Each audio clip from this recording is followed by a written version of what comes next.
अस्सलामु अलैकुम वरहमतुल्लाहि वबरकातुहू। मोहतरम हज़रात, मैं एक बहुत ही छोटा सा क्लिप आपके सामने पेश करना चाहता हूँ, क्योंकि पिछले 2 दिन से जो वसीम रिजवी ने बयान दिया है और उस पर जो मुस्तकिल लोगों के कमेंट आ रहे हैं, हम इसमें 2 बातें करना चाहते हैं। एक तो जो बातें उन्होंने कही हैं उसमें दम कितना है, नंबर 2 जमहूरी मुल्क में जमहूरी अंदाज से किस तरीके से लड़ाई की जाती है। ये 2 बातें हम आपके सामने रखना चाहते हैं। हम अल्लाह ताला से दुआ करते हैं कि अल्लाह ताला हमें सही बात कहने की और आपको सही बात समझने की तौफीक अता फरमाए।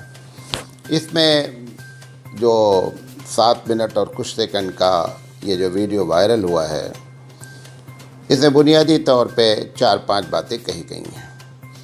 उसमें जो सबसे पहली बात है कि 26 आयतें ऐसी कुरान करीम में अबू बकर सिद्दीक और हज़रत उमर और हज़रत उस्मान ने रज़ी अल्लाह ताला अन्हुम अजमईन ने दाखिल की है।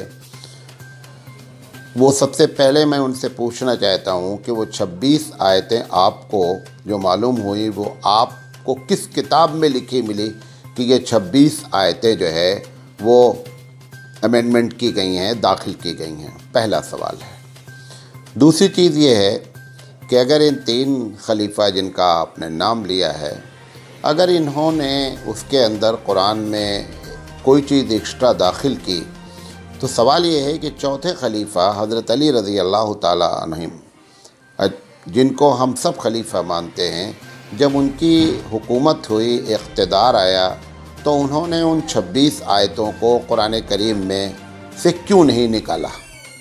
ये एक बड़ा सवाल है। और थोड़े मोड़े दिन नहीं बल्कि बरसरे इक़्तिदार रहे, उनको चाहिए था कि वो 26 आयतें निकाल देते। और आपके इत्तला के लिए ये भी बताना चाहता हूँ कि हज़रत अली रज़ी अल्लाह ताला अन्हो का ख़ुद का लिखा हुआ कुरान करीम जो यमन की राजधानी सना में आज भी रखा हुआ है, उसमें वो 26 आयतें शामिल हैं या नहीं? शामिल हैं। तो ये इल्ज़ाम जो सबसे पहला लगाया गया, ये बेबुनियाद इल्ज़ाम है। उन्होंने अपनी जो अबू बकर, उमर और उस्मान रज़ी अल्लाह ताला अलैहिम अजमईन से जो उनका बुग़्ज़ है, वो बुग़्ज़ उनके इस बात पे छलकता है। दूसरी बात इसमें ये कही गई है कि उन 26 आयतों से आतंकवाद को सहारा मिलता है, आतंकवाद बढ़ता है। मैं पूछना चाहता हूँ कि दुनिया की वो तंजीमें जो कुरान करीम की आयत, क्या कुरान करीम पर न विश्वास रखती हैं, न उनकी धार्मिक किताब है, नक्सली हैं, उल्फा ग्रुप है, LTT रही है एक ज़माने तक, भिंडानवाला रहे हैं जिन्होंने खालिस्तानी तहरीक चलाई, आखिर ये कौन सी कुरान करीम की आयत पढ़ करके ये आतंकवाद बने? या बहुत पहले की बात है कि क्रिश्चियनिटी में प्रोटेस्टेंट और जो दूसरा ग्रुप क्रिश्चियन का मौजूद है, इन दोनों में आपस में जो खुरेज जंगें हुई, इन्होंने कौन सा कुरान करीम पढ़ा? तो आतंकवाद बढ़ने की वजह लोगों को तहकीक करनी चाहिए। कोई धार्मिक बुक किसी को आतंकवाद बनाती नहीं है, और कुरान करीम तो इंसानियत का दर्स देता है। लिहाजा एक तरफा बात सोचने का, ये अपने अंदर का बुग़्ज़ है, दुश्मनी है, जो इसके पहले भी उनके बयानात इस किस्म के आते रहे हैं। लिहाजा ये जो उन्होंने सहारा लिया अपनी बात को मुदल्लल करने का, मैं उनसे जानना चाहता हूँ कि इन लोगों के दरमियान में जो आतंकवाद था, जिसको दुनिया आतंकवाद कहती है, उस पर तहकीक करनी चाहिए। उन्होंने तो कुरान करीम कभी पढ़ा भी नहीं है, उसके बावजूद दुनिया का सबसे बड़ा LTT ग्रुप रहा आतंकवाद, जिसने पूरी दुनिया को जो है सरेंडर कराया और बताया। तीसरी चीज़ इसमें ये मैं जानना चाहता हूँ कि आखिर कुरान करीम, ईरान इस वक्त मुस्लिम दुनिया में सुपर पावर की हैसियत रखता है, उसके पास जो कुरान करीम छपता है, उसके पास जो कुरान करीम लोगों को मिलता है, जैसा कि बाद हमारे अहले तशय्यो के उलमा ने भी बात कही कि हमारे पास लाखों हुफ़ाज़ हैं ईरान में जिन्होंने कुरान करीम को याद किया है, वो 26 आयतों को भी याद किया है। तो सवाल ये है कि अगर उसमें वो 26 आयतें इन तीनों खलीफा ने शामिल किया था, तो ईरान को कम से कम जब सुपर पावर बना हुआ है मुस्लिम दुनिया का, तो उसको अपने यहाँ जो कुरान करीम छापना था उसको उन आयतों को क्या करना था, निकाल देना चाहिए था।